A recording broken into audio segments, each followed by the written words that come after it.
जिन जिन के घर में मंदिरों में मूर्ति भी है और सालिग्राम की पूजा भी है, अगर मूर्ति है और सालिग्राम नहीं है तो वो पूजा अधूरी है। किसी भी मंदिर में, आप प्रिया कांजू के मंदिर में दर्शन करेंगे तो वहां सालिग्राम भी विराजमान है।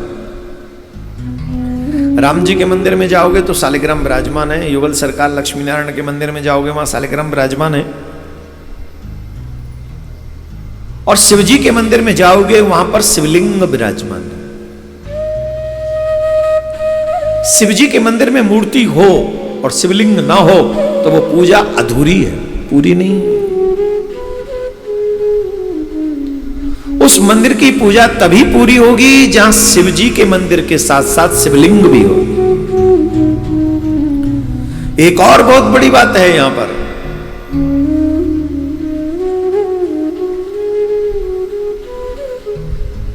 मूर्ति ना हो और शिवलिंग हो तो भी पूजा पूरी ही मानी जाएगी।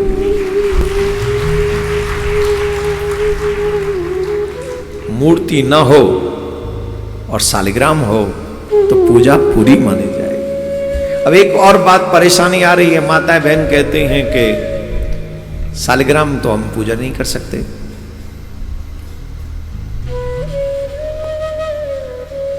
जी, आप तब तक पूजा कर सकते हैं जब तक आपको स्त्री धर्म स्पर्श न कर रहा हो, और स्त्री धर्म स्पर्श करने के बाद तब आप सालिग्राम पूजन नहीं कर सकते। वैसे पूजन का अधिकार मात्र पुरुष को है सालिग्राम का। उसके पीछे बातें हैं, बहुत सारी चीजें हैं, अभी हम उसका विस्तार से वर्णन नहीं कर सकते।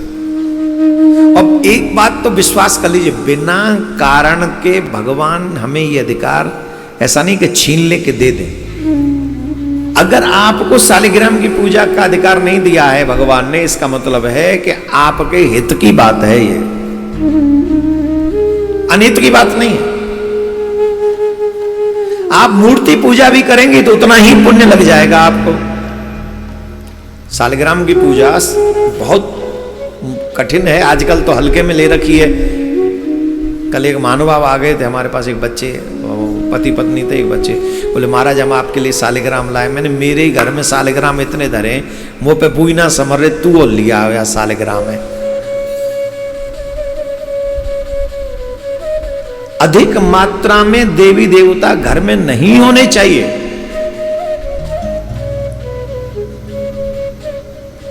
बहुत सीमित मात्रा में घर के मंदिर में भगवान विराजमान होने चाहिए। एक सालिग्राम हो, और शिव जी के चाहने वाले तो एक छोटा सा शिवलिंग हो, और आसपास में जो पंचदेव है उनकी पूजा आप करें। ज्यादा जो हर तीर्थ में जाएंगे वहीं से 5 चित्र ले आएंगे। अब मंदिर में इतनी जगह नहीं रहती, वो आपस में लड़ते हैं कि ये तो पहले मेरी जगह थी, बोले तो अभी मैं आया हूं मुझे भी दो। और मंदिर में आपस में भगवान लड़ते हैं। अच्छा, घर में भी 4-5 आदमी, एक हनुमान जी को पुजारी है, एक शिव जी को पुजारी है, और एक वो देवी मैया को पुजारी है, और एक तो ब्रजरज को पुजारी है। और मंदिर में 4-5 देवता बैठे हैं, और जब पुजारी सब इकट्ठे हो जाएं तो देखो पूजा कम होती है, विवाद ज्यादा होता है। मैं करूंगा पहले, मैं करूंगी पहले, मैं कर रहा हूं पहले। अरे यार, एक एक करके देख लो। सीमित छवियां, और घर में तो मूर्तियां ना हो ज्यादा अच्छा। घर में मूर्ति नहीं होनी चाहिए। घर में आप चित्र की पूजा भाव से करो। जैसे प्रिया कांजू की छवि ले गए, उसमें चित्र है, वो आपके मंदिर के प्रमुख स्थान में है, और आप मन से, कोई गृहस्थ के लिए बंधन नहीं है वहां पे। वही छवि फल देगी जो सालिग्राम की फल दे रही है, जो लिंग पूजा करने के बाद फल में वही छवि देगी आपको फल। और जब कभी मंदिर जाओ तो क्या नाम है, शिवलिंग पर जाके जल चढ़ाओ। श्रावण मास चल रहा है, खूब चढ़ाओ, कोई रोकने वाला नहीं। लेकिन नियम का पालन करोगे तो ज्यादा पावर मिलेगी। या जब स्त्री धर्म चला जाए और मन एकदम प्रिया प्रीतम में आसक्त हो जाए तो फिर तो कोई बंधन ही नहीं है। प्रेमियों के लिए कोई बंधन नहीं। प्रेमी तो फिर कुछ भी करे, राधे राधे बोलना पड़ेगा, जोर से बोलना पड़ेगा। तो आप लोग सभी इन सब चीजों को सिर्फ सुना ही ना करें, जीवन में उतारा भी करें, लर्न भी किया करें, थोड़ा सीखा भी करें, जरूरी है भाई।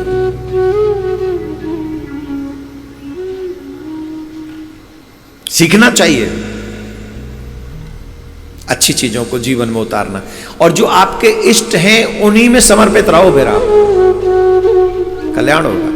अब देखो भगवान नारायण को शिव पुराण के अनुसार अगर हम शिव जी की बात माने तो शिव पुराण में शिव जी कह रहे हैं आप मेरे समान हैं,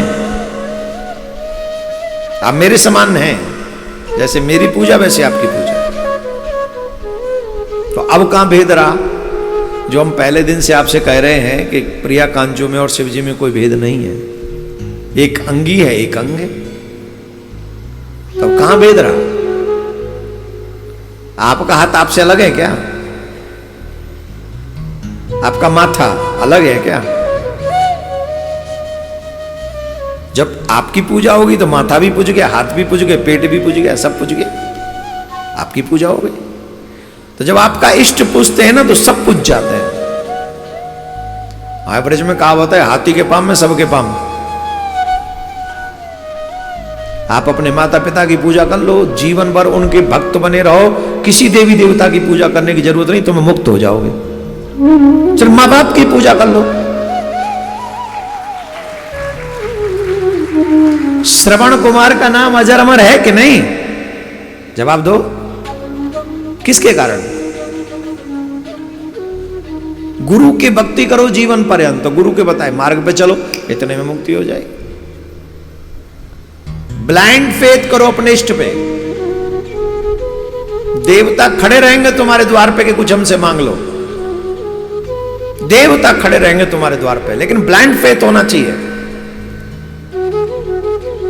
अगर वो फेथ नहीं है तो मतलब तुम गड़बड़ कर रहे हैं। ब्लाइंड फेथ करो माय डियर, सीरियसली।